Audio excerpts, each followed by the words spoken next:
Si tu es en classe de seconde, tu dois démontrer que la fonction f de x est croissante sur R. Comment la démontrer? C'est simple, ça veut dire que tu dois calculer le taux.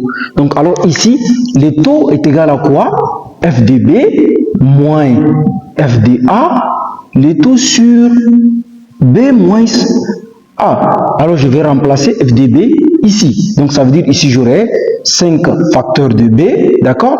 Moins 3, ici j'aurai moins, je vais remplacer ici par x par a, donc j'aurai 5 en facteur, d'accord, sans oublier le moins de la formule, en facteur de a moins 3, je ferme la parenthèse, et ici j'aurai b sur a, donc ça veut dire j'aurai b moins a ici. Alors ici qu'est-ce que j'aurai?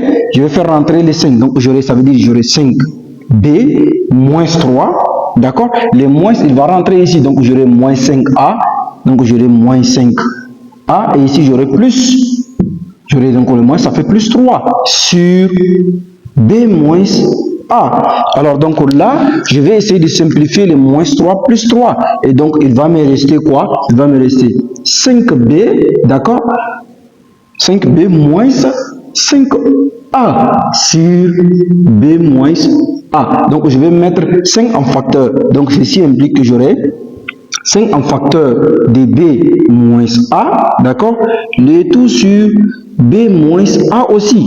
Et donc je vais simplifier les B moins A au numérateur et au dénominateur, il va me rester 5.